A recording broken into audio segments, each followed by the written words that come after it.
welcome to Keep the Bastards Honest, the podcast of the Australian Democrats. I'm your host, Elana Mitchell, and on this episode, we look back at the year that was 2023. And we're back. Apologies for the hiatus. The end of the year got a bit messy, as it often does, but I'm delighted to have caught up with my co-host Steve Beatty and look back at the year that was 2023 and then forward at what might be coming up in 2024. This episode is longer than usual, mostly because Steve and I hadn't chatted for a while, and there was a lot to discuss. Steve and I pay our respects to the traditional custodians of the lands upon which we met and their elders past and present. Sovereignty never ceded.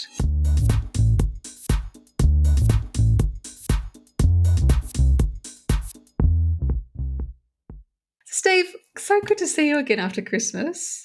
And a lot's been happening in your life. You've been absent from the podcast for a few episodes, so everyone's just had to put up with me. What's been going on? You've got a new job. I've got a new job. I have taken on the role as the CEO of the Australian Design Council, advocating for the role of design across the Australian economy.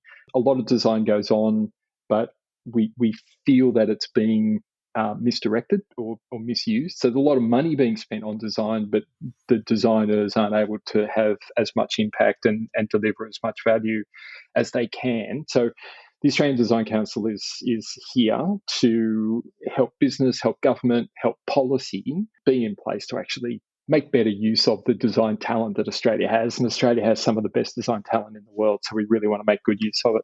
That's amazing. Congratulations. Thank you so much. Obviously, it's been fun so far. We're so proud of you. And it has come as a cost for the Dems because obviously that whole integrity thing, because you're going to be liaising with government and stuff, you chose to step down as National Vice President. Thankfully, you're still a member and obviously you're still my podcast host, so it's not a total loss. And I continue to support the party, and obviously I continue to support what the party stands for. As you say, it's difficult to be sitting down and working with federal ministers for various things, and we're very fortunate that the Design Council has some very strong relationships with those ministerial departments, like the teams there, the chiefs of staff and the ministers themselves in some key areas. It's a little hard to be sitting there as an executive member of a different political party. So for the avoidance of doubt and for the avoidance of any appearance of impropriety, it was the right thing to do.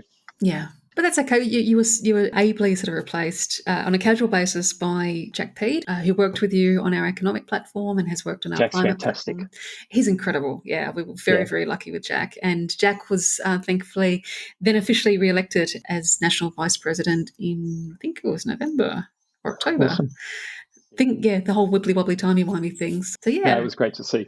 So that's the housekeeping. I did sort of sizzle that in the Christmas update and just to reassure people that you are still around. I didn't want to steal your thunder and announce your big news without you. I appreciate that. Thank you. So year in review, far out.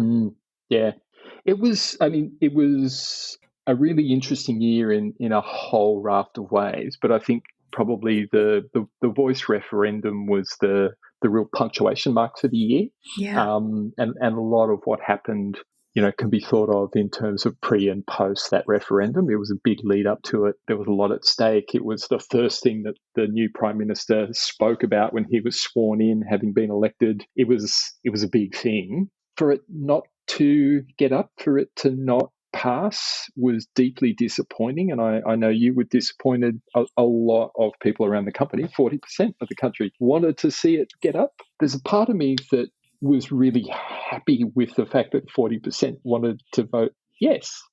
Growing up in Australia and growing up in white Australia, that would not have happened 20 years ago. It wouldn't have. Wouldn't have got anywhere near it. Certainly when I was born in 1971, having just been recognised as real people and being counted in the census and allowed to vote, the idea of a yes vote, and actual recognition in this kind of way would have seemed fanciful. So we've made a lot of progress, and it was still a deeply disappointing result. And look, I hadn't thought of it in those terms because I was busy being disappointed. But to frame it that way, you're right. In that respect, in terms of the progress we've made, yeah, it's disappointing, but particularly when you look at the polls from the start of 2023, where there was an excellent chance that it could have gotten up. I think the disappointing result has masked somewhat the actual progress that we have made, and as a country, and the the enormous work that First Nations representatives have poured their heart and soul into. Now, I will recognise that I can analyse the result in those kind of terms because I come from that position of white privilege that says I don't have to deal with the systemic racism that Indigenous Australians have to do. So I can just look at the result and go, yeah. But so it is important to recognise that aspect of it for First Nations people in this country. It really was a real slap in the face, and I think that failure on our part as a country to acknowledge that part of our history, even just at that simple acknowledgement, was deeply disappointing and should be deeply hurtful to our First Nations. Yeah, and obviously was. I've grown up in white Australia. I have oodles of white privilege, and I can't begin to imagine what First Nations people went through last year. And because it wasn't just the 6 week sort of official campaign, it was literally from January. And how deeply hurtful and how deeply disappointing that was. And it just, yeah. The optimist in me looks around the country and sees a lot more awareness of Indigenous culture than I've seen ever. So that for me is one bright spot. The fact that you can look around and see much more evidence of everyday Australians embracing, referring to, partaking in Indigenous culture in a way that I've not seen at any previous point in my life. So that for me is good. It's been very interesting in the work that I've been doing with the Australian Design Council, for example, how frequently this idea of integrating Indigenous wisdom into the way in which we design products and services and our environment and our urban environments or our built environments is coming through.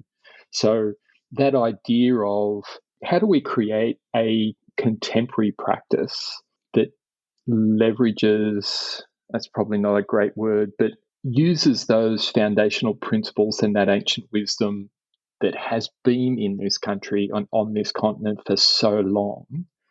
How do we incorporate that into the way in which we do those everyday activities of designing this world, including the way in which we engage with nature? So our attitudes towards things like sustainability and circularity and regeneration, will take on a significantly different tenor when we start to adopt that different mindset that is inherent to the way First Nations and Indigenous peoples view the natural world.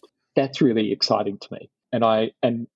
Again, I look at the referendum and the work that went into that yes vote as being a key contributor to that shift. Yeah, I agree. I don't think the loss of the referendum, yeah, as we've said, deeply hurtful, deeply disappointing, all of that. I don't think it was waste, and I think it was a really, really, again, white privilege, but really valuable exercise for the settler, the colonizer side of the nation Yes. to work through that, and I kind of feel like it kind of ripped the Band-Aid off a separating wound in some ways, and which are horrific and disgusting and not pleasant for anybody, but kind of No. necessary to begin the healing process. And Well, yes. yeah, I think somewhere in there is the beginnings of the work that we need to do in this country. It was not the end of the Yes campaign or the Voice campaign or the Uluru Statement from the Heart. It was the beginning for me of what I hope will be several decades of genuine and authentic work to decolonize a lot of our institutions and start rethinking the way that we're constituted in this country. yeah.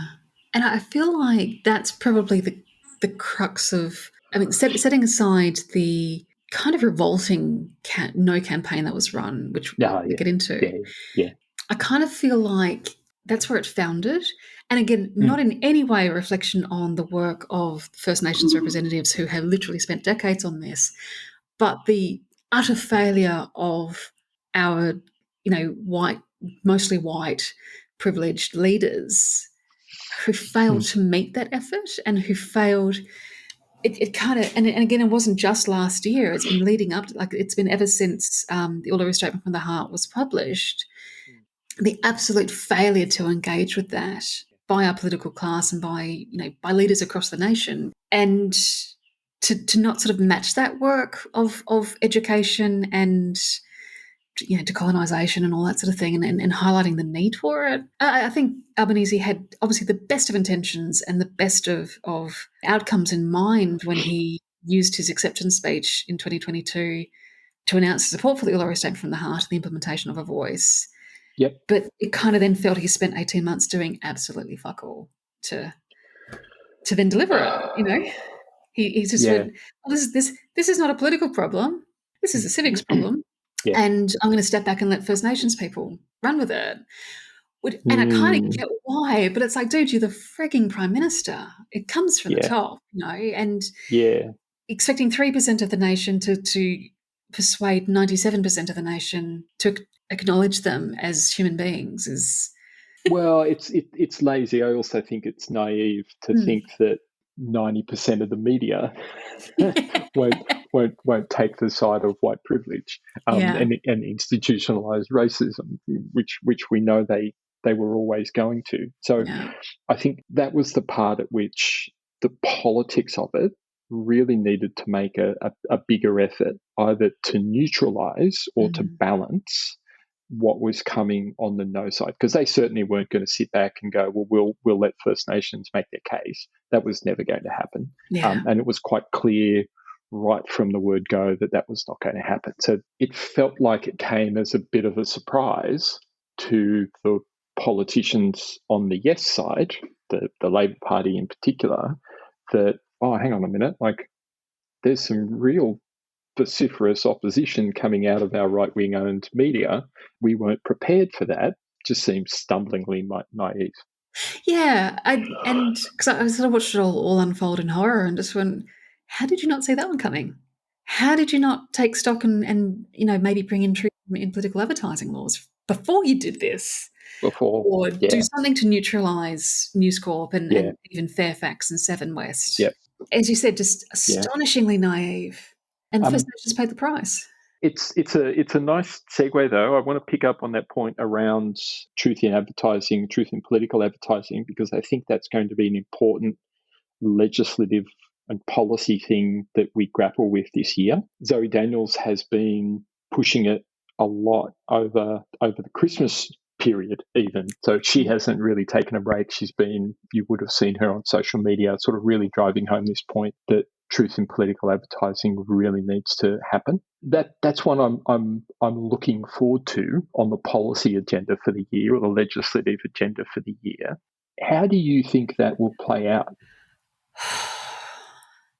I think it'll get ugly. And I think, because if I was going to pick a theme for 2023, it would be that as much as we vanquished the openly corrupt and openly incompetent Morrison administration, bringing in the Albanese government hasn't actually solved a lot of things, which is not necessarily a reflection on the Albanese government, but settling for not being Scott Morrison is not the benchmark we should have aimed at.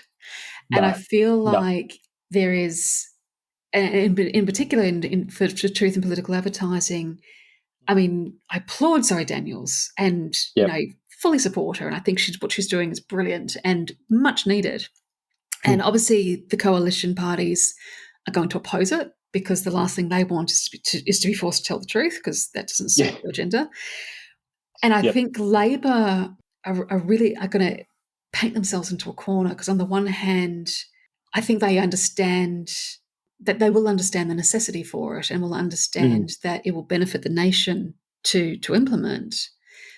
But I think also the factional warlords and the dark arts professors, as sort of we sort of jokingly call them, are going to be deeply, horrendously opposed to it, because I mean, Labor are as guilty as manipulating facts to their political advantage as the coalition parties. I mean, Mediscare is a big one, Yes. and they will not willingly give up that weapon. It's like asking countries to retire their nuclear weapons. It's like, well, we will as soon as the other guys do, and you know As that's soon just as not the going other to guys happen.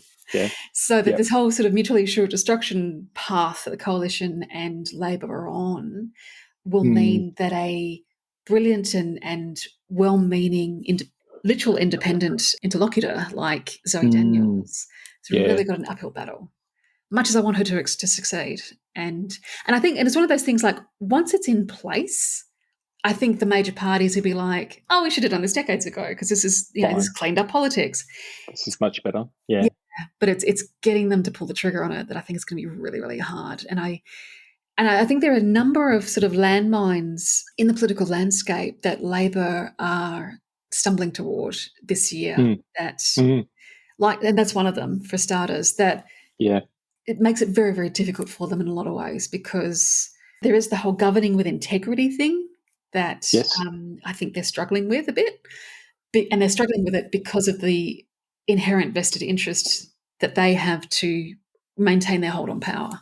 There's an element of what we're seeing from Labor, I think, which is just outright, we want a second term. So governing term one in order to maximise your opportunity for term two. So when you talk about we haven't seen the kind of change that we were hoping for, I agree with you, and I think that second term sits behind a lot of those decisions to back away from some of these more contentious issues. Yeah.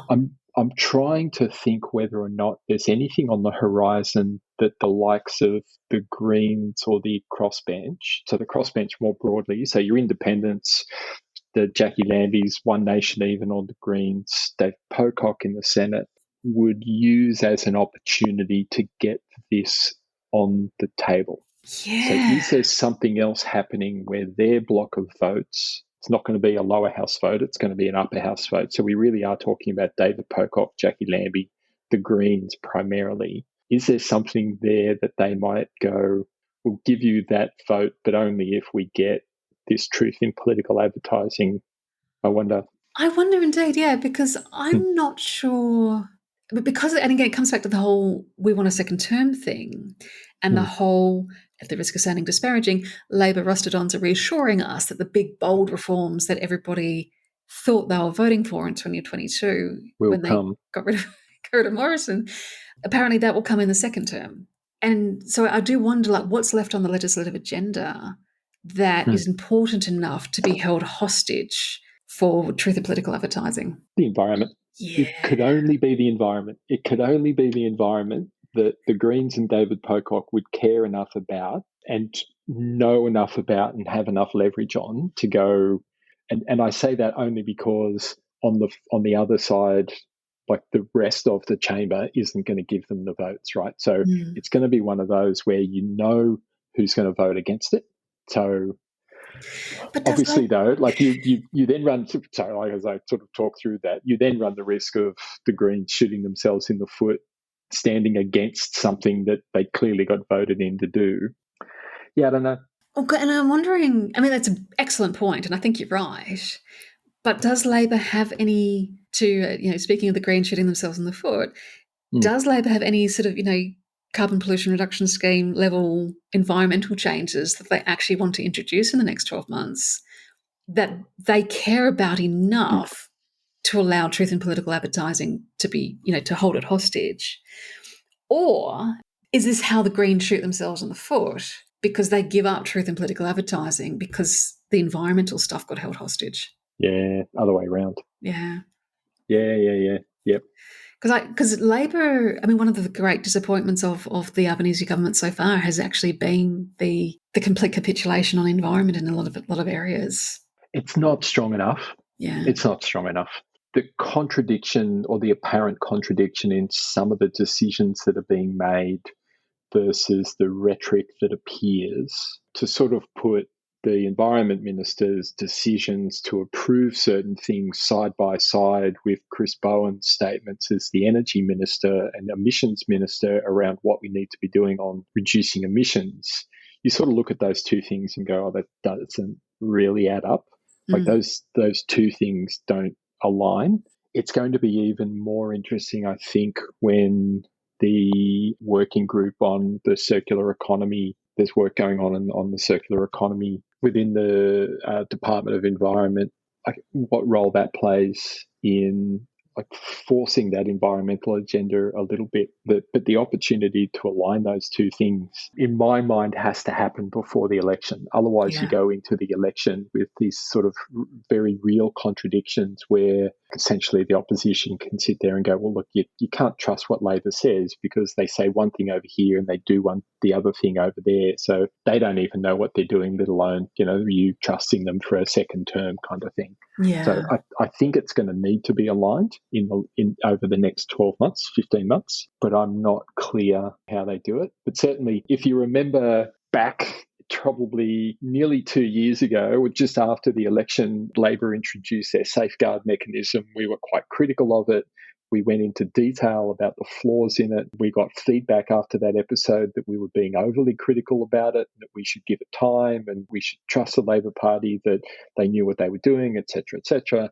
Subsequently, almost all of our concerns have been borne out. Don't you hate being right? I'm not overly optimistic as we go into the next sort of 15 months that some of this other promise around this bold agenda and some of these changes will come out. That and look, in all fairness with Labor, they're doing a much better job than we had seen in the previous 9 years. We've absolutely seen some improvements. We've seen increases in wages across the public sector. We've seen some real money put into aged care and some real care taken around aged care nurses and care work more broadly. That's all been good. There's been some good budget repair, et cetera, et cetera. So it's not all awful, but some of those pressing things, what feel like pressing things, haven't really been addressed. It feels like they've just been tinkered with. Yeah. And it'll be interesting to see whether that shifts in the next 12 months. And I think one of the challenges for them with the environment is that, I mean, part of the role of the opposition when the parliament is functioning ideally, the opposition ideally should be pushing the government to be better. But they're in a situation where the opposition is fundamentally opposed to doing literally anything on the environment. I mean, they would quite cheerfully set it on fire. Like the coalition would quite cheerfully not have any environmental policies at all if they could get away with it, which is the whole dance of the seven vows that they're doing with, now it's small and medium nuclear reactors because, why would you want renewables? Therefore, Labor doesn't have that natural friction and that natural nudging to actually do better. And they're kind of being pushed almost internally to do better on the environment, which means that the imperative isn't there. And literally being better than the grasping black hole that is coalition policy on the environment is okay, except the science and everyone else is looking at them and going, it's not. But sure, you do you.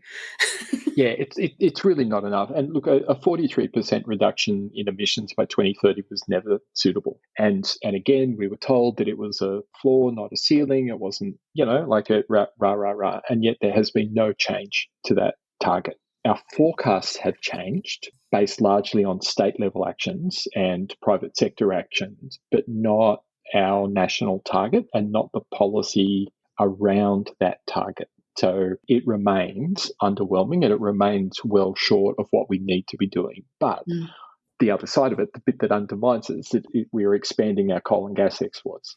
Yeah, because apparently, and that's entirely inconsistent with. Look, if the coal and gas was being exported to some kind of operation on Mars, then fine, you could argue that the emissions don't count but even the processing of gas for use elsewhere in Australia, the processing of the gas, the emissions from that is greater than all other domestic uses in both industry and the home. Far out.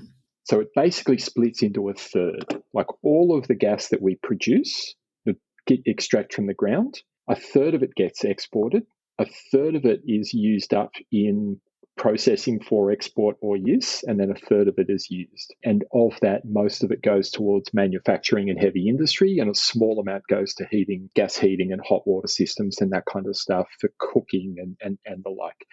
But you get into this sort of really increasing thing. So when they talk about even that argument, well, it's going to be used overseas, yeah, but it's actually going to be processed here, and that processing doubles the emissions of whatever it is you export. And yet we're promoting that as a thing. We're actively out there in the world searching for new markets for that gas. So it's a really odd set of decisions and policy that the government's putting forward. And I haven't quite seen an overarching view of that reconciles those two sets of decisions. Not yet. Yeah. But so, gas is cleaner than coal. No. I've seen that poster. Yeah. No. No. It's really not. No. It's really not. No. And yeah, I mean, for the reasons that you just outlaid. So, us trying to convince India to take our allegedly cleaner natural gas to stop them from digging up their own coal. And on top of that, we want to host the next COP, and in particular, host the next COP in conjunction with Pacific Islands, yes, who are literally watching their homes wash away, underwater. How can we seriously go to the world and go, hey, we're so on board with this whole thing, we want to host the next one, and not just continue that nonsense, expand it, as you said. It's yes, absolutely crazy. Coming back to the truth in political ads thing. Truth in political advertising is one of the sort of key pillars of our integrity platform, the Democrats' integrity platform that we took to the last federal election. It remains a key pillar. It's one of the things that we think is necessary, along with whistleblower protection, which is apparent from a number of things that are going on, a number of prosecutions that are going on at the moment. Make it clear that we need stronger whistleblower protections. Truth in political advertising is another one. But the one that's got me heating up the popcorn is the prospect of the National Anti-Corruption Commission launching its first public investigations in 2024. Yes, I was going to ask about that. That's a whole thing. And then, the existence of the NAC is brilliant. I mean, obviously we campaigned for one. It's part of our accountability platform. Does highlight the fact that the NAC is the last line of defence in terms of political corruption and in terms of keeping the bastards honest, to quote the quote the name of the podcast. To coin a phrase. To coin a phrase, yeah. As you said, whistleblower protection, truth in political advertising, jobs for mates, reforms and sort of guidelines and legislation around ensuring that nepotism and jobs for mates aren't a thing. And it's the whole, the whole governing with integrity thing. You need more than just a knack for that. And you do. And much as I saw the disposal of the Morrison government with enormous relief, the risk of systemic political corruption still exists under Labor. We just haven't found it yet. And I'm going to not on any level accusing the Albanese government of, No. But I think it's the fact that the Morrison government was so overt in its open and shameless corruption. The fact that we've sort of dialed back to a normal level of political corruption kind of feels like the problem's been solved, and it hasn't. There's more work to be done. And look, there's been a number of attempts from our lower house independents, in particular the Teals, our new community-backed independents, who were elected on those platforms of integrity, to try and close some of these gaps. So putting in place guidelines that touch on due process and putting in place guidelines that say you can't walk out the minister's office and straight into a job with industry or a lobbying job. You've got to go through an independent selection process in order to be awarded jobs at places like the Administrative Appeals Tribunal or the board of the ABC or, like a range of other government-appointed roles. I don't think we've got enough progress there, but they're definitely trying to chip away at that side of it. But the simple fact that they're the ones trying, that they're not having as much success at that as we would like to see, highlights for me the fact that we really don't have, like, as you say, the NAC ends up trying to clean up the corruption that took place, whereas some of these other legislative parts are there to stop it happening in the first place, right? Exactly. I mean, the coalition parties, their reckoning is still in the future because Yep. it's business as usual for them. We got rid of the Morrison government, but the venal sort of vested interest and self-interest and whatever works for us mentality still exists in those parties. Like they've not cleaned house yet. And so, of course, they'll always be opposed to anything that would bring sort of greater scrutiny or preventative measures. Feels like And so, yeah. yeah, and again, that's my observation. But it does put pressure on Labor because their instinct will be not to give up weapons that they can use against their political opponents, which means pork barreling and jobs for mates and grants and the tools and sort of trappings of state, which all incumbent governments use to their advantage, is open to them. So, they're going to be in this position where they are going to have to voluntarily relinquish some of the stuff that drives people to enter politics in the first place for the greater good. And I think it's I mean, whoever was in government is going to struggle with this at the end of the day. We have the luxury of never having been a party of government. We essentially provided a service to governments on legislation to go, we're going to look at your legislation objectively. We don't need to win the media cycle. We don't need to score political points against you. Yep. We're here to serve the Australian people and make sure that the outcomes that you say that you're trying to achieve with this piece of legislation are actually going to happen. Yeah. We're going to check your homework and help you check your improve homework for you. it, right? Yeah. And that kind of space is kind of being filled by the community independents in the lower house and probably I David agree. Pocock and to a degree Jackie Lambie in the upper house. But in order to have your homework checked, you're going to actually have to do the homework. And I think that's the dilemma that Labor, for the last 15 years, governments of all stripes have gotten away without doing their homework. Yeah. And it is going to require like a mental shift for them. And I'm worried that they're not going to get there. And that if they want a second term, that chicken might come home to roost.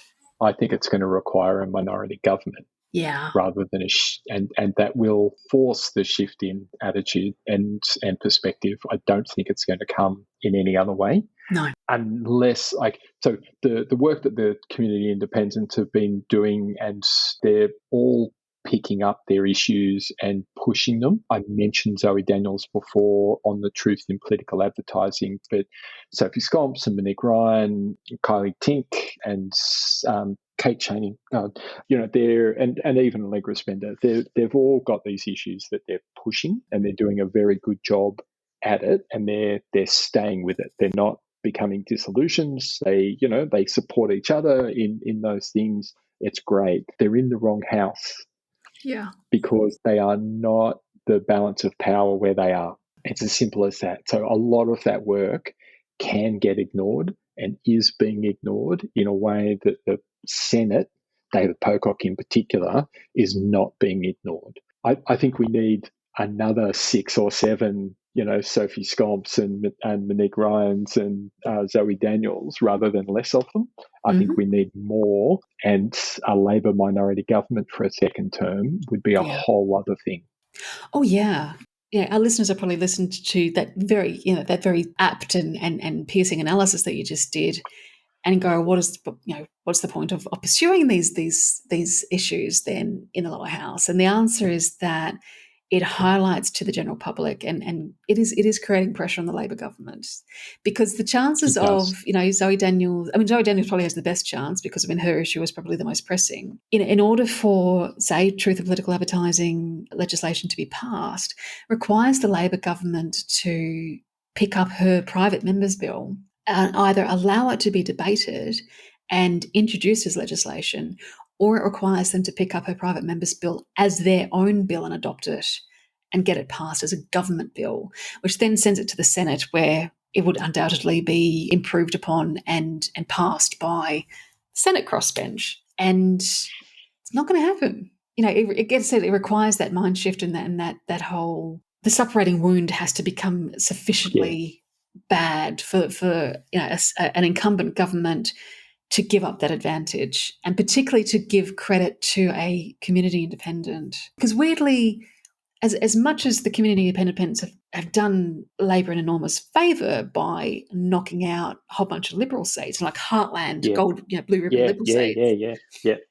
they don't seem to have embraced them to the level that I would have expected them to. They don't seem to be treating them as allies and, I wouldn't say partners, but certainly people that they can collaborate and work well with. They seem to be treating them as not quite an opposition, but as competitors in a sense. And I think that's a bit short-sighted. Yeah. Almost the interlopers. Yeah. And sorry, I just want Yeah. to give you an example of how it's worked in the past for people who younger than you and I. An example from the Democrats was Colin Mason's World Heritage Protection Bill, which he introduced to Parliament as a private member's bill in the Senate in 1982. And this bill Right. was designed to give the Franklin River and other significant sites World Heritage protection. It Yep. led in part to Malcolm Fraser calling the 1983 election because he didn't want to debate the bill. And then when Fraser's government lost the election, in part because of the Franklin River campaign, led by the protest movement that eventually became the Greens, I'll give them credit for that, Bob Hawke campaigned on a promise of, if we get elected, we will protect the Franklin. When Hawke was duly elected, took Mason's bill, which obviously had expired because Parliament had wrapped up and there was a new Parliament, but he took Mason's bill and adopted it as a Labor bill, got it passed, got the Franklin protected. That's how a functioning Parliament in the interest of the nation should work. And the fact that Labor especially seems to have forgotten that and isn't embracing, they were kind of dragged kicking and screaming to the NAC. They introduced their own bill on the NAC and did not adopt Helen Haynes she did all the work. God, she did your homework for you guys, It was there. All you literally had to do was table it, basically, or approve it even, I think we've ended up over the last 20, 30 years with the two major parties, they both ended up in this siege mentality where they just don't want to give ground to literally anybody. And so they end up in situations where the groundwork's been done. They would only look like picking up Helen Haynes' bill or picking up Zoe Daniels' bill and adopting it as their own and getting it passed. There's no loss for them, but they can't get past the siege mentality of we cannot give an inch to literally anybody. I had hoped that they would appoint one of the community independents as speaker. And actually have an independent speaker. That might have been a novel kind of thing. The speaker that we have in the lower house, is doing a great job. But in a lot of cases, the appearance of independence is at least as important as the actuality of whether they are or not. And I think it would have sent a really big signal. Because the other thing for me, just thinking about the politics of it for a moment, if I'm Labor, I want Zoe Daniels to win. I want Monique Ryan to win. I want Helen Haynes to win. I want Kate Chaney to win. I want Allegra Spender to win. I want Sophie Scopes to win. And I want Colia Tink to win. Absolutely. No doubt about it. I would be thinking, how can I help them lock in their election wins in 15 months' time or whenever the election gets held? And we might get onto that in a little bit. But I would be trying to find ways to go, isn't this great, the way these people have stepped in where the Liberal Party was failing to represent these communities, have stepped in and really done a great job. And isn't this wonderful? Look at the work that these people are doing on issues that their communities find important. I would be trying to lock in those wins now. Absolutely. And also as a rearguard action against the rise of community independent campaigns in their own seats, because that's phase 2. That's coming. And one of the reasons why, and I agree completely with you, that appointing, say, for example, Andrew Wilkie, who's incredibly experienced and I think would have made an ideal speaker if it had been of interest to him. I think there was speculation that it wasn't. But the reason why they flatly refused to appoint him, even though they probably could have done with the extra vote in the House, Labour vote, is the fact that because the speaker comes with a bump in salary, it comes with its own sort of suite of officers, and there's spoils of war, right? And you don't hand that out to someone who's not part of your army, and that's the short term. As though Labor doesn't have other ways to line a loyal pocket. Exactly, right? So and again, that is not in any way, shape, or form corrupt, but it's that I know. mentality. That's the edge, the edge of the Mm, cliff of the slippery slope down yeah, which you stack the AAT with your buddies. A government that was interested in governing with integrity and ensuring that Parliament functioned to the maximum benefit to the nation. It's a no-brainer to have made someone like every Andrew time. Wilkie. Yeah, every time, Every time, you know. right? Yeah, And because every it time happens in the UK, the government appoints a speaker. The speaker is then forced to resign from their from party. the party. Is literally sits as an independent speaker, and I think that's probably something we It's an should adopt. interesting model. Yeah, Yeah. there's a bit of Um, parliamentarian sort of arcana there, but I think it's very nah, relevant. yeah, and look, it's come back to that issue around the legislative maneuverings through the year. I mentioned the NAC, and I really am interested to see where do they begin? What's their first publicly announced investigation? What's the first thing that the NAC says we are investigating either this event or this grant or this election promise or this appointment or this person for corrupt conduct? Where do they start, do you reckon? It's yeah, because we know that there's been more than 40 recommendations sort of given to them, and that doesn't. And I think that's like a grouping together of probably the several hundred people who recommended Scott Morrison be investigated for the secret ministries thing, or for example, Sure. I mean, I've got no idea For if that example, was one of right? them. Like, But yeah, but there's probably 40 issues, I guess, that have had recommendations made to the NAC, and those are just the ones that we know about. We don't know about the independent investigations that the NAC is undertaking for stuff that it's sort of dug up. they're allowed to look at whatever they want. So they don't have to wait for things to be referred to them. So if the commissioner sat down on day one and went, what's been happening in the last few years that I might like to investigate, I'm not convinced that he would have made it to the end of the list by the end of the day. No. There's been a lot. There's been a lot. I mean, the Democrats maintained a Rorts Watch page, which listed out some truly bizarre grants, some really odd behaviour, appointments galore, people being appointed to jobs that they had no qualifications for, a $450 million grant to the Great Barrier Reef Foundation that wasn't doing anything at the time and didn't actually apply for the money, but was given nearly $500 million in funding. When we had a government institution, the research institute that deals in the Great Barrier Reef, begging for money, like stuff like that going on. The whole medical equipment company that ended up with over $1 billion, was it Alpine? Is that their name? Yeah, that rings a bell. That might be a walk of shame, but let's run with it. Those guys, a group that had virtually no staff and virtually no operations and wasn't making a profit on what they were doing, was suddenly handed these very large contracts to Mm, supply PPE and various other things. that's right. Administer vaccines to aged care facilities, although they had no presence in aged care nor in vaccinations. Being given these sort of no bid tenders, non-competitive tenders, just being awarded to them for stuff that they really didn't have an existing business in, and pocketing hundreds of millions of dollars in profit, which is normally not the way government tenders operate. Having some experience with these things, normally the profit margins on government work is thin. Mm. They're not lucrative deals. There's all sorts of things. So like there's that, and there are a bunch of those. There's the Paladin stuff going on. There's the running of our offshore, I was going to call them concentration camps, our offshore Wow. detention and processing those contracts that Yeah, weren't those contracts like, awarded to a company whose headquarters was a shack on Kangaroo Island. yeah, You know, again, like no staff, no operations, but given these things, because certain someone's sister ends up with a senior role and getting paid a big salary with options and the like along the way, I don't know where I would begin if I were them.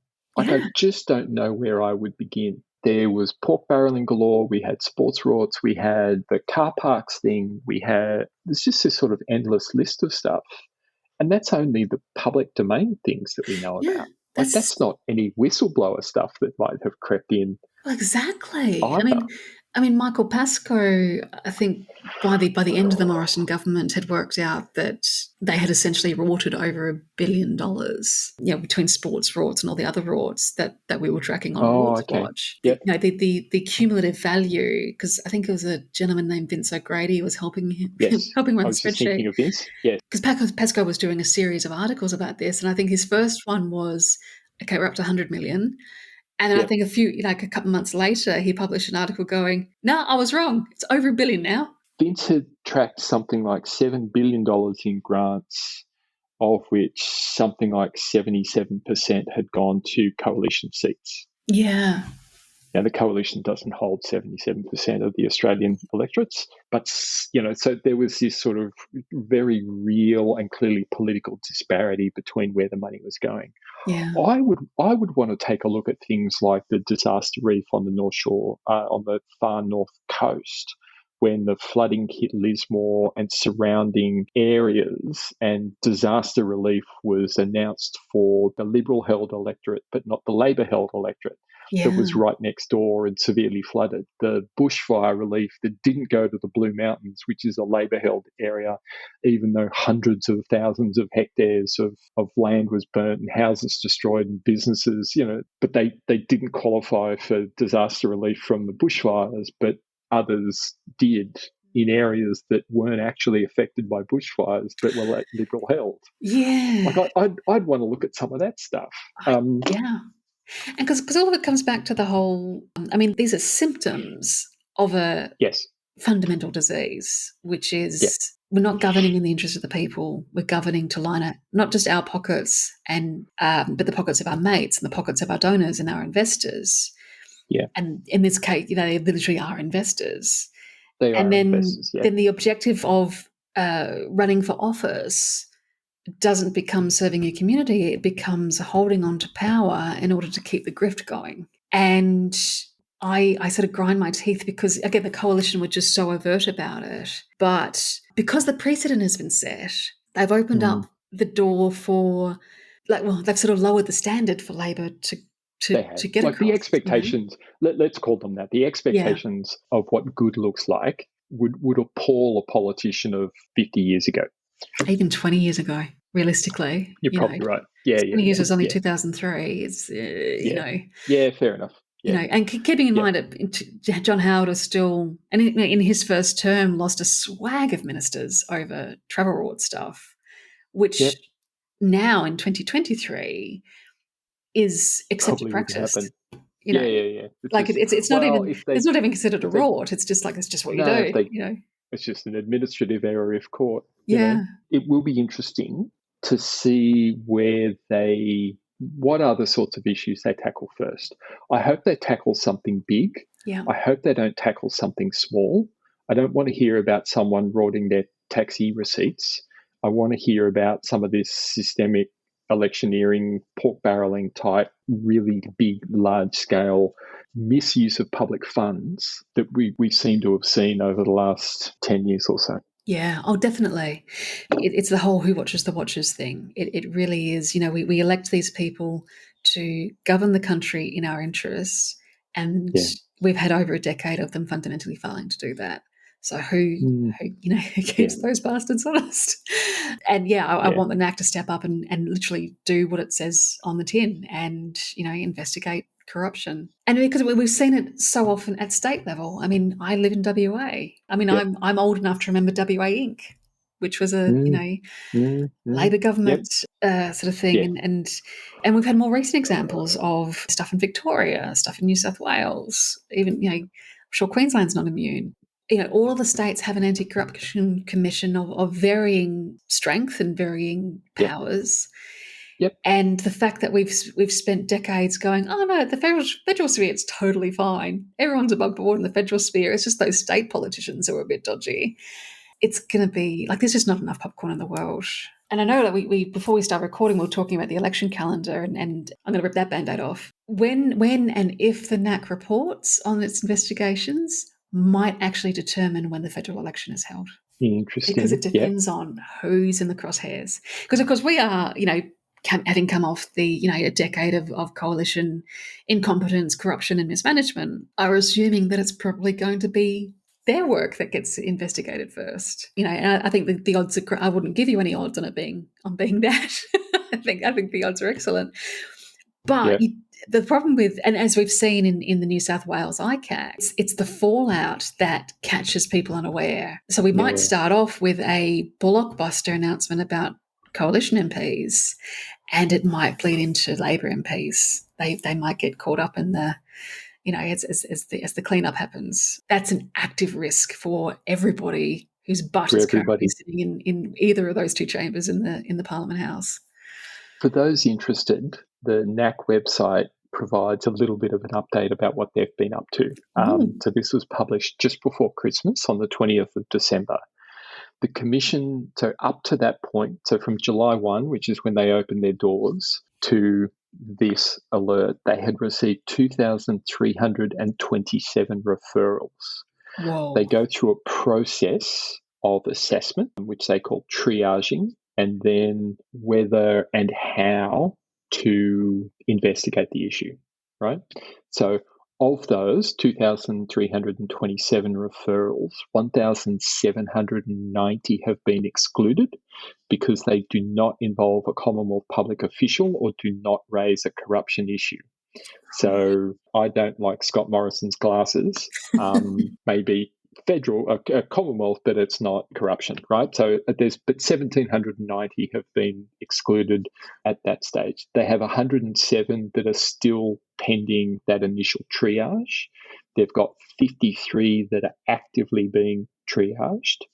They've got 167 referrals that are currently under assessment. So we've made it through that initial gate. Wow. 167 that are under assessment. In some instances, they've got duplicates. So fair enough. And they might have got that one already, sort of thing. So, like they might look at it and go, okay. Now, the investigations. The Commission has opened 14 preliminary investigations. I'm reading from their website. A preliminary investigation helps the Commission decide whether there is a corruption issue that should be further investigated. The Commission can use some of its investigatory powers in a preliminary investigation, such as compelling the provision of information on documents. To date, the Commission has opened 10 new investigations and has referred 4 corruption issues to Commonwealth agencies to which the issues relate for investigation. Wow. The Commission continues to work on 6 active investigations inherited from the former Australian Commission for Law Enforcement Integrity. Now, that was one of the sticking points around the NAC, as whether or not it would take on some of that role or not, but it did, and it should, and it picked up 6. It does not comment on ongoing investigations, so it goes no further than that. Wow. But it's interesting that they've already essentially got 14 that they are investigating, but they're not saying what they are. Get Who your popcorn knows? out. Yeah. It really will be interesting to see what the first of those 14 that makes it out into the public domain is. That's a lot of referrals, but I guess 1,790, that's a lot of chaff as well. That leaves 537 for a more active triage type process. So there you go. And look, They've been active. Yeah, you're good for them. And look, I mean, that's pretty good considering I don't think they've even been operating for a year yet. So That's 6 months. Yeah, It's only been 6 months. Five, I mean, that's 100 a month. Doing well. They've actually made it through the initial triage and went, yeah, there's something here we need to have a look at. We need to have a look at. That's a lot that they need to have a look at. Yeah, in 6 months. I will say though that about quarter, or so between a quarter and a third of those that made it through the triage are under a more thorough investigation or assessment. So about a third of those make it out of triage. Wow. There you go.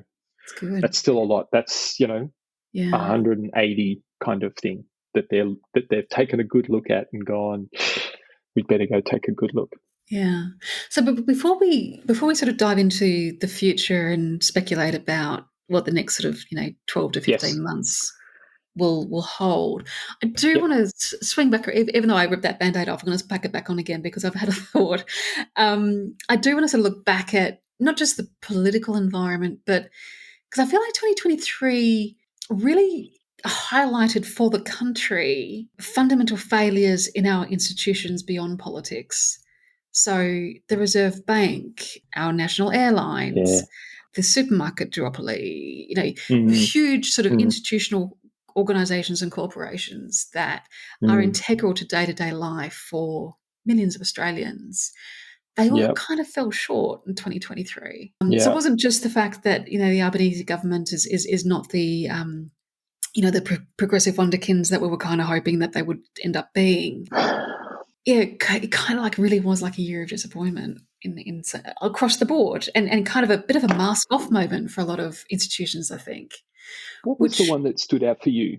ooh, What do you honestly, what there do was you a look back on and go, I was supremely disappointed by what? honestly the Reserve Bank. Yeah, okay. And because and look, I'm not an economist. I didn't even do economics in high school because it seemed too much like maths. But my apologies to economists everywhere. But I did do economics in my master's degree. So I studied mathematics, so oh, okay, yeah. yeah. Hence the sigh. It just, as a non-economist and a political tragic, watching just this endless ratcheting up of interest rates to stem inflation that was very, very clearly being driven by everything but households Yeah. just seemed a massive like misreading of the entrails, really. Like it just really felt as an institution, the Reserve Bank just couldn't get out of its own way. They had like they literally had one tool, which was interest rates. And it's that whole thing of when the only tool you have is a sledgehammer, everything looks like something that needs to be smashed into oblivion. Well, I actually think they've got two tools. And although they've got the one that they use all the time, they've got a second one, which they don't use nearly enough, which is to turn back to the government and say, this is not an issue that we can deal with through interest rates. This Yeah. is something that you need to deal with through your policy and your regulatory frameworks, not ours. Because this isn't being driven by household consumption. It's not a demand driven thing. This is a profiteering thing and a corporate margin push. This is corporate Australia increasing under cover of a perceived inflation crisis. That's something you need to do. You need to use your relationships and your big stick and go after these people. The ACCC could have done more. The government certainly could have done more. But I actually think the Reserve Bank should have done less and been Yeah. loud about it. And then Greg Jericho has done some incredible stuff. Yes, he Greg has. Jericho, obviously podcast favourite, but is now Yes. the chief economist of the Australia Institute. He has his own podcast, which I'll link to in the show notes. But he's done some incredible work explaining exactly how wrong the Reserve Bank got it, Yeah. and the impact it's had, because household consumption and spending has essentially been flat, probably like for 2 quarters. And the results of the December quarter are not out yet. And I think Jericho has estimated or forecast that households will have gone backwards. Like the household spending will actually be negative in the December quarter because the Yeah.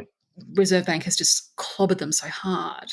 And yes, inflation has come down a bit, but that's been an ameliorating of gas prices because of the war in Ukraine. Supply chains have improved post-pandemic. Some of the massive corporate profit taking, I think a few organisations have sort of been shamed into maybe not tightening the screws so Yes. heavily, because all of a Yes. sudden it's become really overt, and it's like, oh, our corporate social responsibility people are sort of tapping the finger at us a little bit. That's kind of stuff. It's not like households have been absolutely obliterated, and that, I think, it's going to be a major problem in the next 5 years. Yeah. Or I Yeah. should say over the next 5 years. So the next release on household spending comes out tomorrow. Oh gosh. And it deals with November as the period. But interestingly, there's just looking at the key stats from the October release.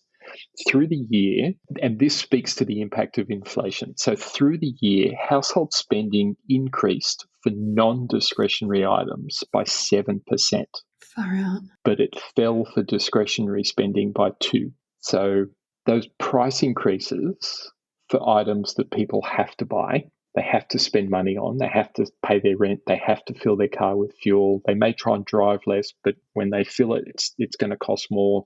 The increase in price of groceries and clothing and those sorts of things have pushed up that spending by 7%.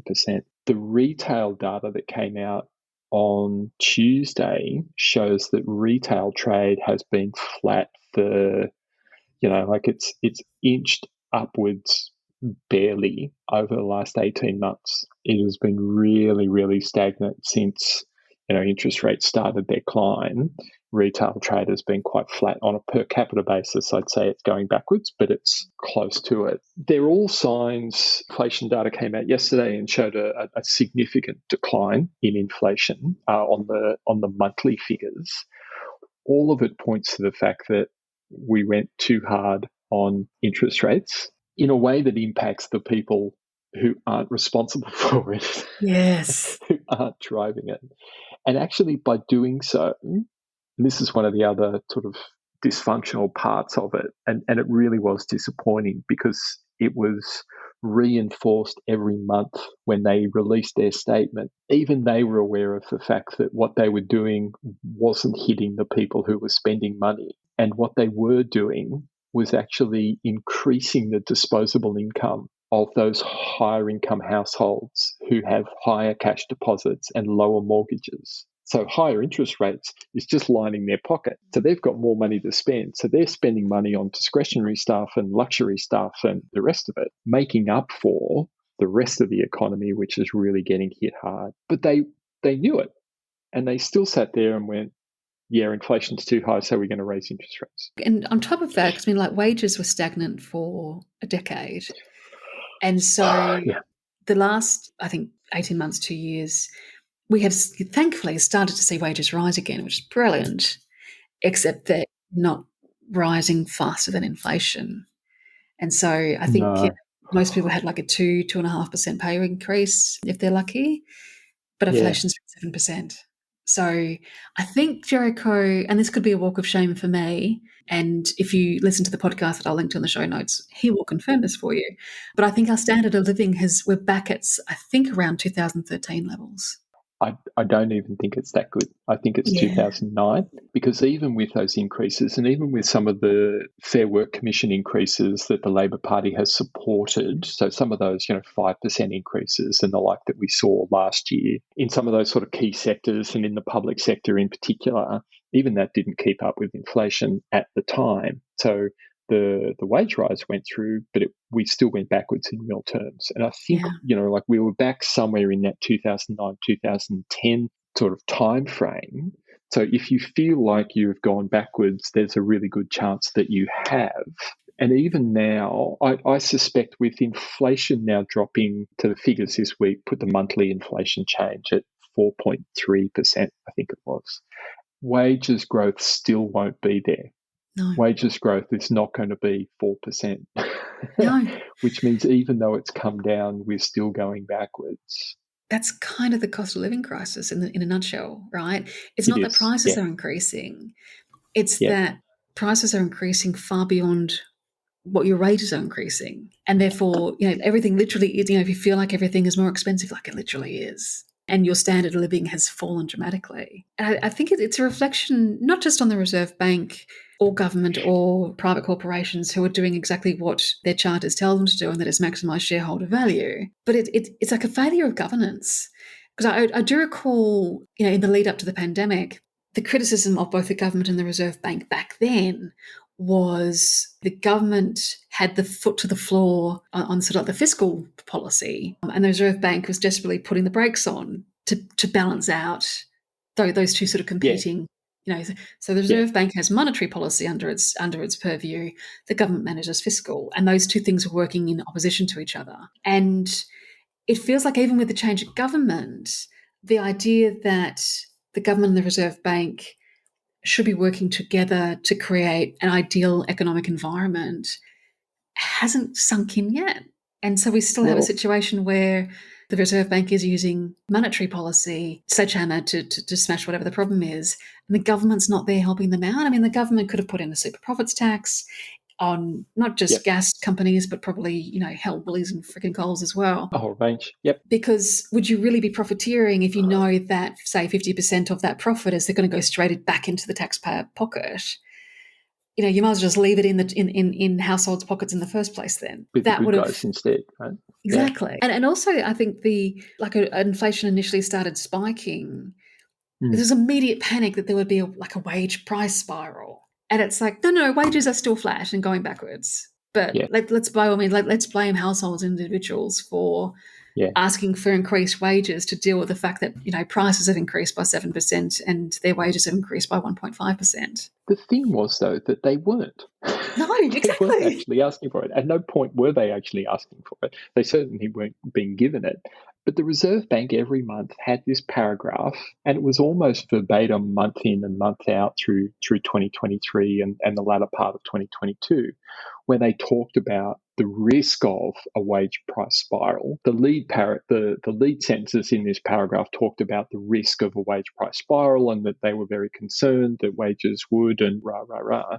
And then the second part of that paragraph was always wage growth is currently in line with our target inflation forecast and we see no sign of a wage price spiral. Yeah. Which, but you began by saying there's a risk of, which is the bit that everyone remembers. And then further down you go, yeah, but it's not happening. Yeah. And it's still the case. It's still the case that wages growth, even though it's improved, it's still the case that wages growth is consistent with a 2 to 3% target band. Yeah. For inflation. And keeping in mind, again, we come off a decade where we weren't getting 2 and 3% wage growth. Like wages literally went backwards for a decade. We're not even sort of getting wage price increases. We're not getting back. We're consistent. We're clawing back. We're certainly not ground recovering.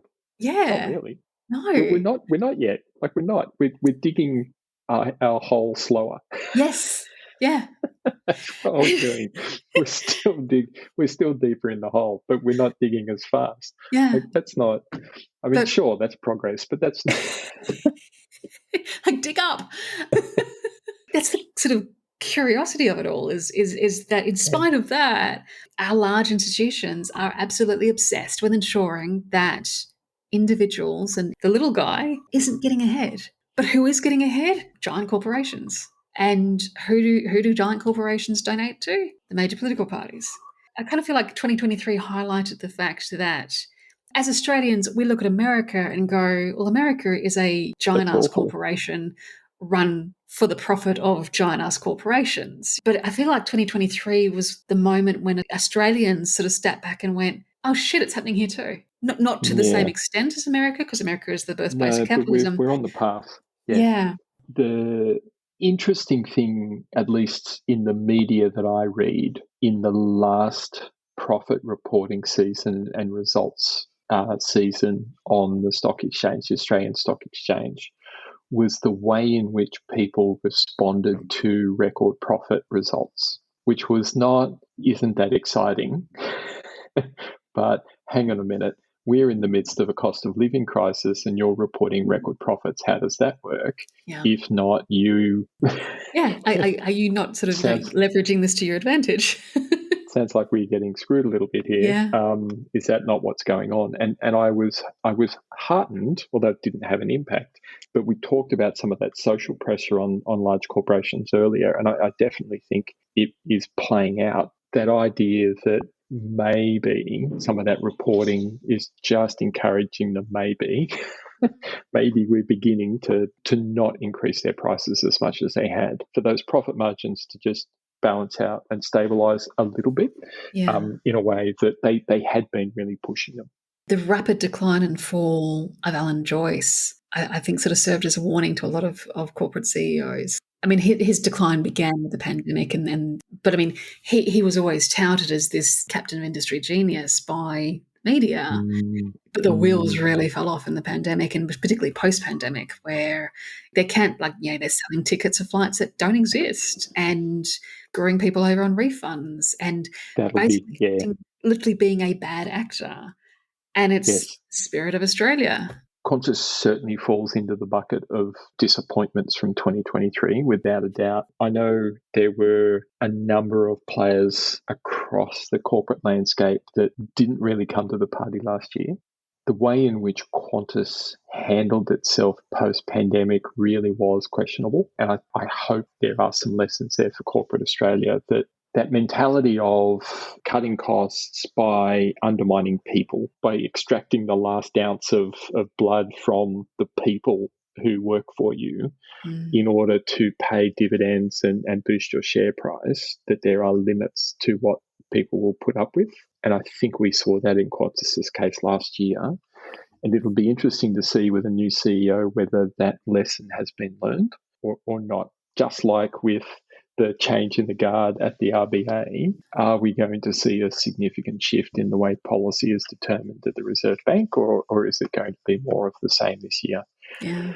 And I mean, brilliant in both instances where a female RBA governor and a female CEO took over from I think both were the first in both their categories. Yes. But they were both there for all the dodgy decision making. Like neither of them are clean skins, which is I mean, they're very, very much institutionalized to the decision making and as you say, have been party to a lot of those decisions all the way through. So I'm not really optimistic about a complete, sort of shift in directional behaviour or any of that kind of thing. I do think it's funny that in both cases a woman has been appointed to clean up a man's mess. I think that's funny. It's as per usual, and it is clean and things are running well again. She'll get deposed and a man will be installed like we saw at Australia Post. Yep. So what was your highlight for 2023? Look, highlight the key failing for me, the key policy failing for me across the board, the institutional failings, if you like, was for me it was actually the carbon credit market. Oh yeah. So and look, there's a lot to unpack there, but the more that came out about the way carbon credits are earned, traded, how they're being used, the more that we heard last year, the worse it got. Like there was no good news in it at all. And because it's such a key pillar of the safeguard mechanism, and it was one of the things that we said at the time, the safeguard mechanism relies on carbon credits and the carbon credit market is awful, then and here we are, so basically this safeguard mechanism, which is the cornerstone of our ability to reach a 43% reduction in carbon emissions, is reliant on these dodgy credits, which I think 90% of them sound like junk. Yeah. And to give you an example, I've got a tree planted outside. If I say that I intend to cut that down and then promise not to, I earn a carbon credit. Just mental. That is literally how a lot of carbon credits work. It's not new trees being planted and growing and drawing carbon out of the air. It's literally me promising to do something that I might otherwise have done. And everywhere we look, so you end up with this sort of mechanism around the world where you get what's known as a control plot. Okay, so your control plot of forest and then your project plot. So you'll own 10 hectares over here, and they look at the control plot, which is subject to normal use, and they look at how much gets cut down, and then you get the carbon credits for what you haven't cut down, right? Every time they look at those, they find that the estimates of what would have been destroyed versus what's being kept are wildly inaccurate. Oh, God. And I'm being awarded those carbon credits up front. So it's not like I get a whole tranche of these things on the promise that my plot is going to perform better than. And every time they go back and audit the difference, it just doesn't stack up. Jesus. Right? Like it just doesn't stack up. And that's the vast majority of carbon credits that are on the market being traded that offset things like the Beetaloo Basin or the Scarborough Gasworks in WA or the Santos fields in Narrabri, or, that's how they're offsetting it and saying, well, we're carbon neutral. And it's completely really fanciful. Yeah, it is completely fanciful. And it's really like just it's the dilemma of emissions reduction and stopping heating the planet laid bare, in that it's kind of the equivalent of me wanting to lose a few kilos, but I don't want to give up sitting on the couch reading a book over my summer holidays and indulging so much I fall into a food coma. But and it's like being going, okay, well, we will award You you exercise for credit. me. Yeah. Well, we'll give you credit for going and exercising ahead of the fact that you've actually gone and done that, and then me just not exercising. The process of reducing emissions is pretty straightforward. The bulk of the activity involves not burning coal, oil, and gas. Yeah. So if you really wanted to see how we're doing, you would simply go around and say, well, how much coal, oil, and gas are we burning? Ignore everything else. And we want to see that reduce. Like, in a nutshell, that's it. Anything else that we might do should be secondary, right? But ultimately, burn less coal, oil, and gas. Do Yep. that. That's the job, folks. Yeah. Burn less coal, oil, and gas. And if we're going to be burning less coal, oil, and gas, we probably don't need to dig up any new coal, oil, and gas. That's a pretty logical sort of flow on. So the exploration licenses and the drilling licenses and the rest of it, and the building infrastructure to allow future projects to come online, none of that is necessary. That would all seem to be wasted money, because fundamentally, and according to the International Energy Agency, the coal mines and the gas fields and the oil fields that we're already extracting have far and away enough to keep us going as it is. We don't need any new ones to be opened up. And the ones that we do have, we're just going to shut down over time as we burn less coal, oil, and gas. That's it. Like, that's the job, right? Yeah. So the rest of it around carbon credits and offsets and it is really nonsense. That's kind of over here, and we really don't need to worry about it. What we need to do is go to the likes of Santos or BHP or Origin or AGL or any of the rest of them and say, this year, did you burn less coal, oil, and gas? Yes or no? Not no, but we planted some trees, but just a simple yes or no will do. We don't even have that part. No. happening. And because really, That part's not even happening. because what you're saying, you hippie socialist communist, I am. is that we need to go to Santos and Woodside and BP and Shell and Chevron and AGL and all the others and go, sorry guys, your business model no longer stacks up and you need Yeah. to stop operating. And we're literally boiling the planet in order to and engaging in this kabuki theatre of carbon Yep. credits and you and I putting our recycling out and all this sort of Yeah. stuff In order to avoid to doing that. like basically maintain the illusion that these guys can continue to operate. The And fossil fuel industry globally generates $3 billion in profit per day on a normal day and has done for the last 50 years. They've done okay out of it. I think it should be okay for them to just shut down, like gradually. We give them a timeline. We've said 2030 or 2035 to be completely done.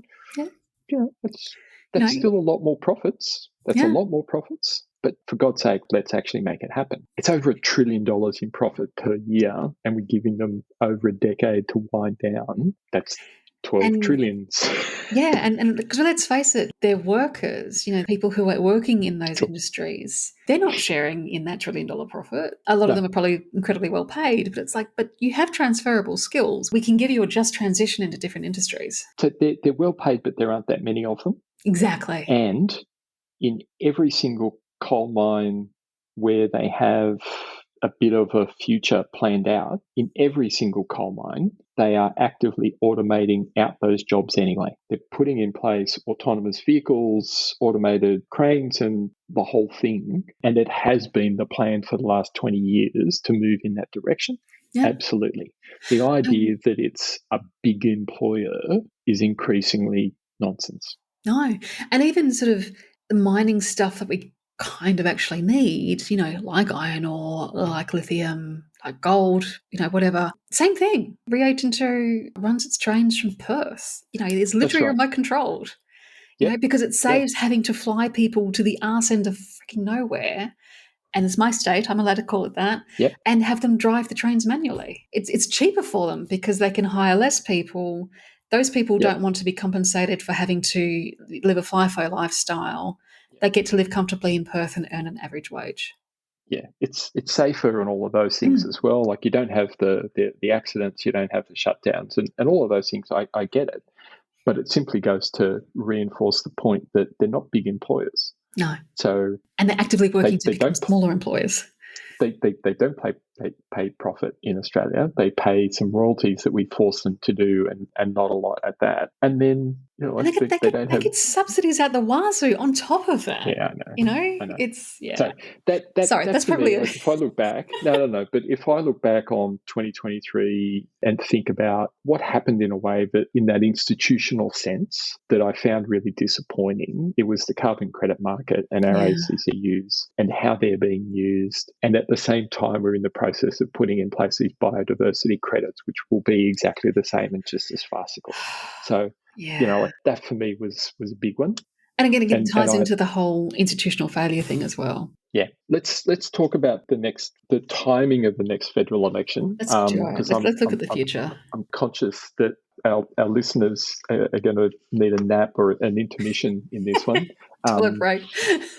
Yes, we've got an election. We're only halfway through the term, basically, if it goes to a full term. And we were talking earlier before we hit the record button around some of the other things that are coming up in 2024-25 that might influence the timing of the federal election. So we've got a budget coming up in May. We've then got New South Wales local elections in September, which will be interesting. And I think I was suggesting that it will be interesting less from what it tells us about voting intention and more about what it says about the function or dysfunction of the Liberal Party in New South Wales, because the last elections in New South Wales were awful in terms of pre-selection and the nomination of candidates to stand. We saw it again in the state election and at the federal election, just this evidence that the New South Wales Liberal Party isn't really firing on all cylinders.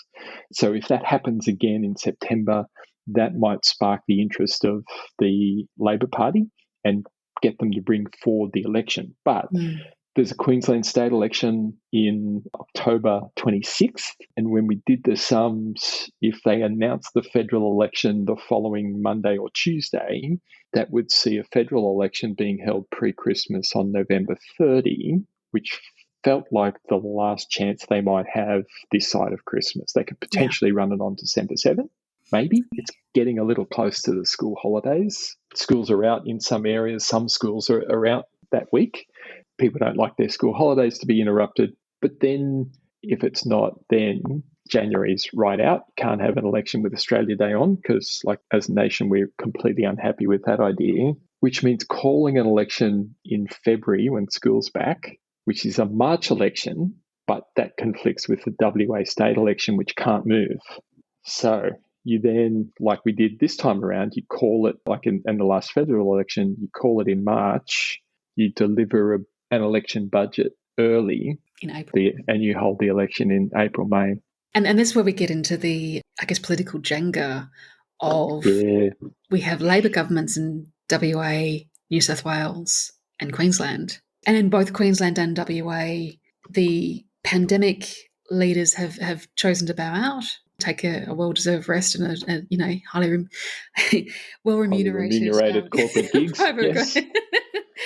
So you've got brand new premiers. Yes. Stephen Miles in Queensland, Roger Cook in WA. Yeah. And Queensland probably is, I think, would be a bit more fraught for Labor than WA, which I'll get to in a sec. So, Miles is going to be under pressure to return Labor to, what is it, the fourth term government? Yeah, it'll be fourth. So it's a bigger, even if it's a big ask anyway. Exactly. Yeah. Even without, the incumbent leader, huge ask. So there's that. Yep. So if, and I think whether or not Labor retains government in Queensland will depend very much on how functional the Liberal Party, the LNP, because it's LNP in Queensland. It is the LNP, how functional they are, more so than how popular Labor is. So, and that's like if I was Anthony Albanese and his strategists, do I run the risk of calling a federal election immediately after a Queensland state election in which Queensland Labor might lose? And do you want to then go Yeah. into because the shortest Federal campaign campaign. thingy Yep. you can have is 33 days, as you pointed out when we Yep. did the sums. Yep.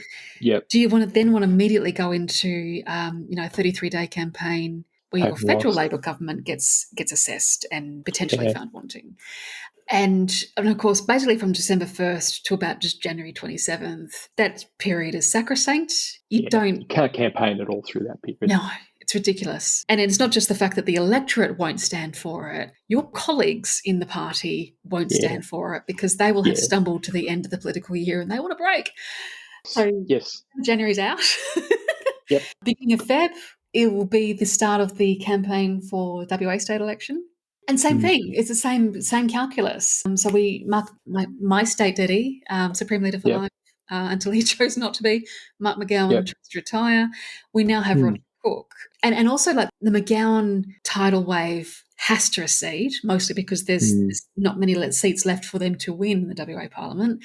So Yes. there is going to naturally be an attrition for Labor in WA anyway. And so do you want to interfere with the WA state election and have a potential, you run the risk of Queensland Labor losing the Queensland state election. Yep. Do you then want to kick off a federal election with, WA Labor has been reduced to a comfortable margin rather than a crushing one, and have the right-wing media framing this as a colossal as a loss. a loss for Labor, and how does that reflect on federal Labor? And they will. And they will, yeah. I mean, that's a given. So, yeah, it really does feel like Albanese has to go full term and hold a May election, have a budget in April, hold a May election, and literally just go full term.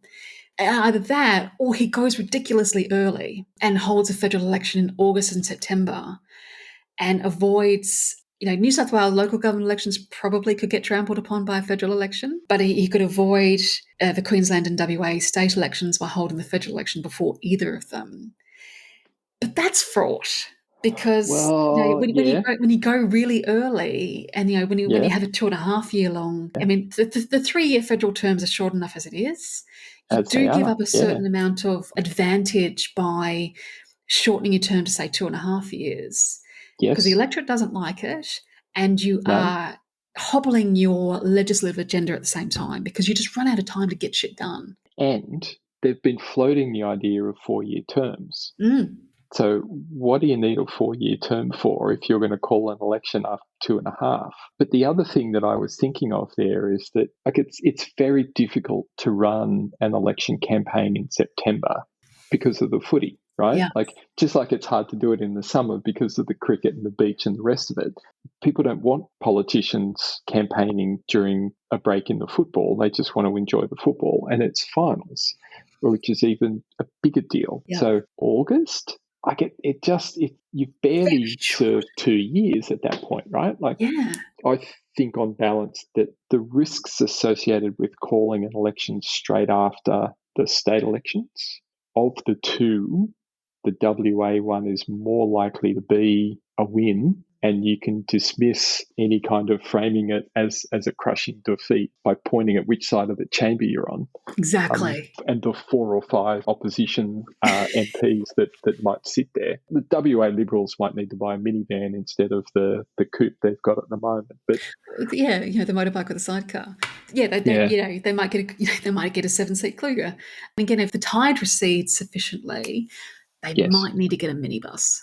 Well, that's assuming they're the ones who win the seats rather than others. And there are quite a few, including the possibility of some independents popping up in those sort of community back seats. Kate Cheney's from Curtin in WA. That community might like the idea and put up someone for their state seats. You never know. Yeah.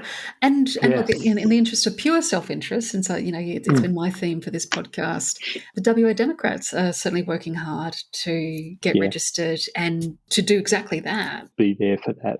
Yeah, like the WA State Executive, literally this afternoon we had an interview and a photo shoot with the Post newspaper, which is the community newspaper in Kate Cheney's electorate. Fantastic. about, which was awesome. It was a Yep. level of interest that we had not anticipated, and we grasped it with both hands. So we have, Yeah. when it gets published, I'll get the team to share it on Far and all wide. of our social media, because there's a Yeah. very strong WA state exec about to drop the hottest political album of 2024 vibes to the photo. Yeah. Good. But that's the thing, though, because and I know I've talked about this a lot, but in WA in particular, because the Liberal Party was essentially destroyed, they're struggling to recover. Like their infrastructure was, I mean, I they was just literally got thinking hit that. by a Yeah. tsunami. While the tide must recede, Roger Cook is no Mark McGowan, for starters. Mm. It does not necessarily mean that the WA Libs will then reclaim any of those seats that they lost. As we saw in Victoria, Yeah. with the Victorian Liberals, Yeah. despite opposition to Daniel Andrews, they weren't able to mount a decent campaign. Again, like they're dysfunctional and they don't have good candidates. No. Like they don't have good, strong pool of candidates. And I think we're going to see that in WA Liberals next year. I don't think they're going to rouse good, credible candidates because those people are deserting them. Yeah. And I think the key thing also is that, because WA, I think traditionally has been seen as a Liberal state and a Liberal stronghold. And the fact that at the state level, most of the state comprehensively voted for Labor means that instinctive, Liberals are better economic managers or whatever it is that we tell ourselves, that has been broken. Yeah. And so I think there's going to be a large block of votes across the state that once upon a time would have had a natural home with the Liberal Party for whatever reason, but will now be in search of a different home because everybody like Mark McGowan, it was an election held in the middle of the pandemic in 2020 and 2021, and we were quite enjoying being the independent sovereign nation of Australia. And so we backed the dude that delivered that to us. Now that he's gone, and now that we are no longer the independent sovereign nation of Australia, there will be a sentimental shift. Yeah. And look, I agree with you on the infrastructure. I don't see them having good candidates. I don't see them attracting volunteers, the poll workers, the volunteers on booths and putting up signs and handing out flyers and handing out how to vote and all of that kind of stuff. We've seen in recent elections that lack of on-the-ground presence quite strongly, and it just that sort of decline. And like a lot of platforms, when they collapse fast. Yeah. And a political party, they don't really have a strong federal party structure to prop them up.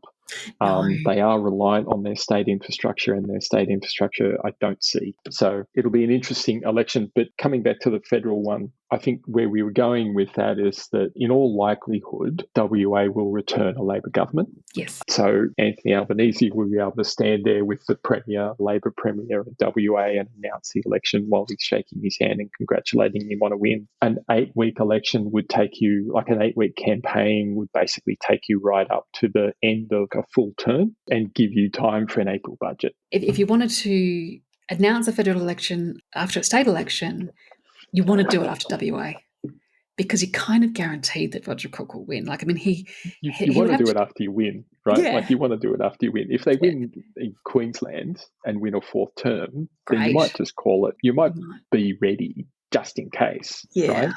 You may be ready just in case. I still think, in terms of timing, like a November 30 election, I think, even if Stephen Miles wins in Queensland, still a little bit fraught in terms of the electorate's appetite to go to the polls. Sure.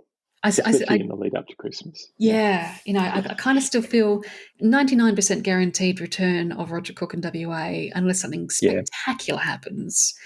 And then leading into like a late April, early May federal election, I think it's probably more comfortable territory realistically. But look, that's our prediction. Who knows? I could be an epic walk of shame when you and I are campaigning in November. Yeah, you never know. Speaking of predictions, I want to make one last prediction. I got this one wrong last year. For 2024, come December, is Scott Morrison still sitting in the Parliament? Yes. Just quick, yes or no? What do you reckon? Oh, I think yes. That's depressing. I hope no. Yeah, I'm going to go yes. with no. I hope no. I hope no. But he's lasted 18 months post the 2022 election. But he's got a book coming out. Come on, Steve. He has not yet secured a well-paid, cushy corporate gig. And 12 more months, though. Or do you think the longer it takes, the less likely it is? I think the longer it takes, the less likely it is. And I think it's quite possible that him, having already served roughly 18 or 20 months post 2022, and like this is very depressing. Like I don't enjoy this at No. all. I wish he'd buggered off immediately. But I think having gone this far, it's quite possible that he will see out his term and just retire at 2025 election and just give it up. Because I don't think he'll get pre-selected. I think if he chooses, he won't run. He won't run again. That part's that's kind of decided. There was some discussion about him maybe making a run for the leadership again and rolling Peter Dutton. And yes, because Andrew Bolt was carrying on with that nonsense. Yeah, so I just sort of park that one as nonsense. So let's. So you think yes, he will. I'm at least hopeful, and I'm going to say no, he won't. I've got one more question for you before we wrap up, which is the US presidential elections are coming up on November 6th, 7th, or 8th, one of those. Two-part question. Number one, is Donald Trump the Republican candidate for the election? Yeah, that one's easy. I think he will be. That'll be a yes. Does he win? See, Jason Lambright and I have been discussing this a lot because Jason, obviously being an American and being based in America, he's got a front row seat, and it's a bit horrifying.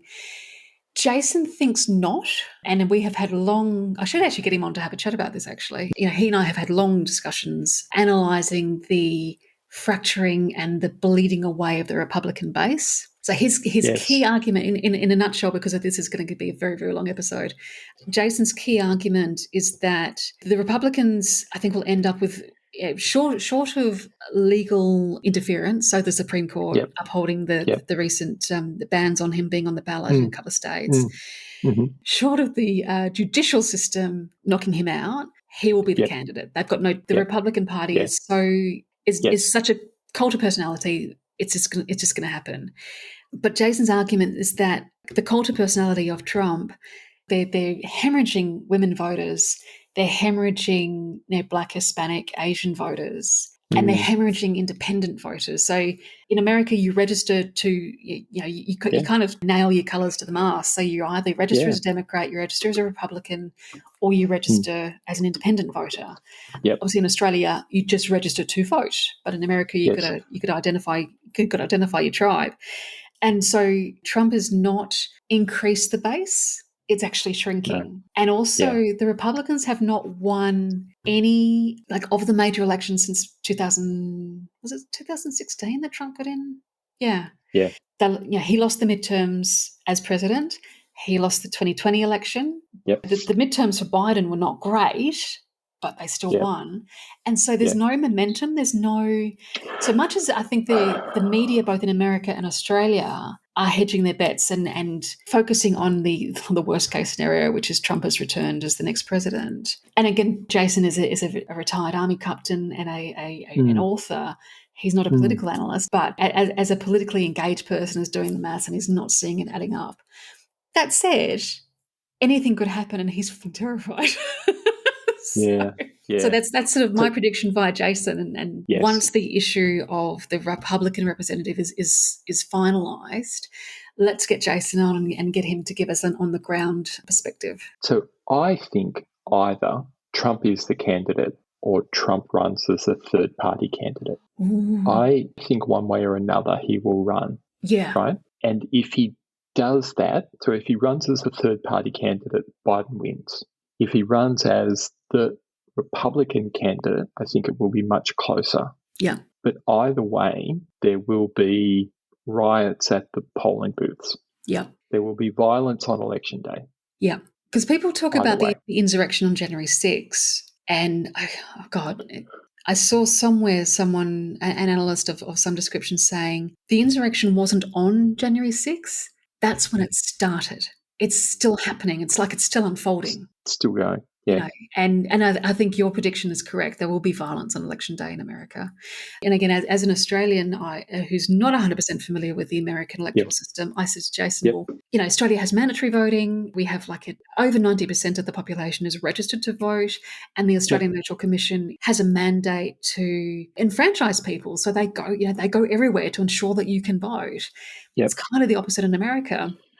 And I said Yes. to him, so much as I understood and agreed with Jason's assessment of the shrinking Republican base, I said, Yeah. does that necessarily mean that those independents and those Democrats are actually, and American Democrats, not us, Will are show actually going up. to turn up on election day and vote? Yeah. And one really, really interesting thing that we should definitely explore with Jason Yep. is actually Roe versus Wade. He said that Yeah. had a much bigger impact than a lot of people assume. And so the dismantling of fundamental human rights like that in America, Hmm. he predicts will actually drive voter engagement and will drive turnout. Interesting.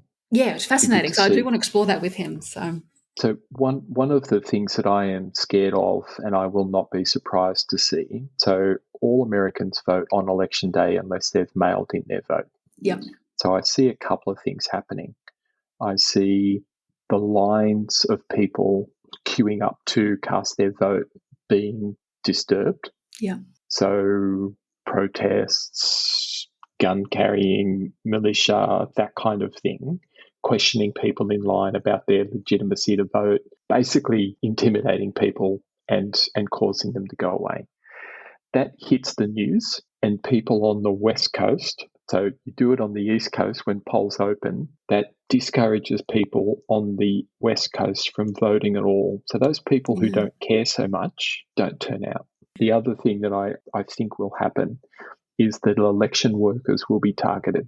yeah, So that paranoid fantasy of election fraud, which hardly ever happens, and whenever it does happen, seems to be a Republican voter that's engaged in it. But that paranoid fantasy often focuses on election workers perpetrating fraud. I think that will lead to violence this time around. I think you're right. That conspiracy theory that says boxes of votes are being manufactured and delivered quietly through, like that they're coding, that they're counting ghost votes and filling in the ballots themselves and this kind of thing, is painting an enormous target on election workers. Yes. So those poll workers and those volunteers in America, I suspect you're going to see them targeted with violence. And again, if that violence happens on the East Coast, that will mean poll workers don't show up on the West Coast out of fear. Yeah. I mean, it does show the integrity, such as it is, of the American system that, in Georgia, the electoral commission dude, I can't remember his official title, Yep. but the equivalent of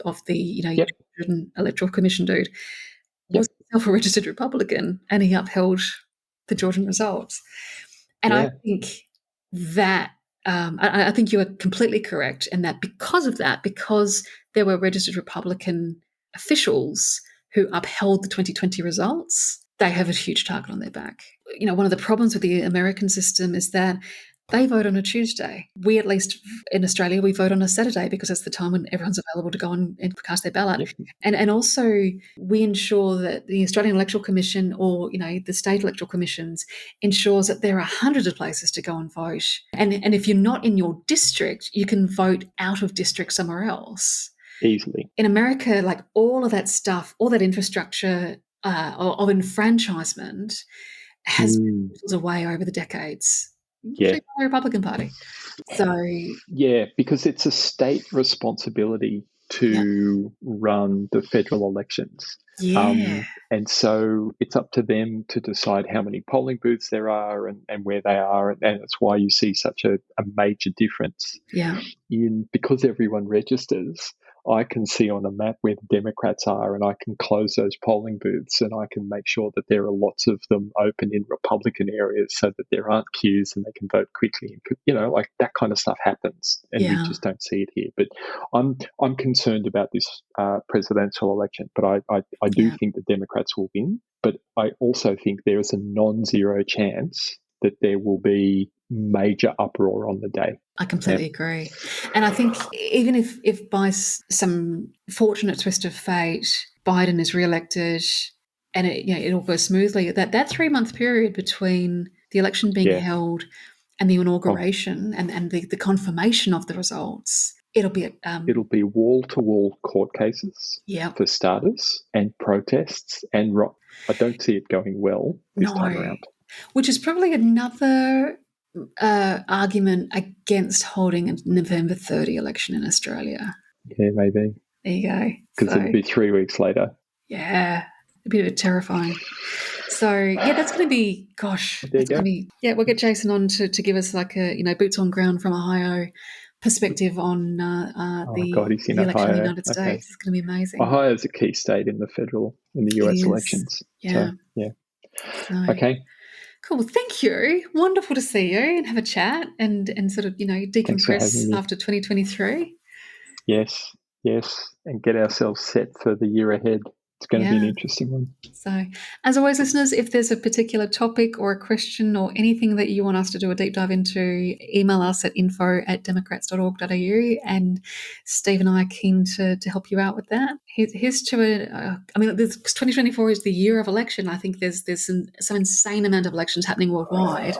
So it's going to be super interesting. So stay tuned. Fun time for democracy.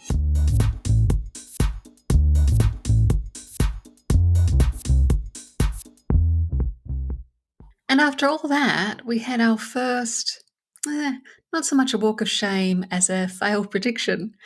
As of January 23rd, 2024, my prediction that Scott Morrison would see out his term of Parliament and quietly retire in the lead up to the 2025 election has failed to eventuate, with Morrison announcing that he will be leaving Parliament and triggering a by-election in his seat of Cook. So the score so far is Steve 1, Elana 0 on the predictions front.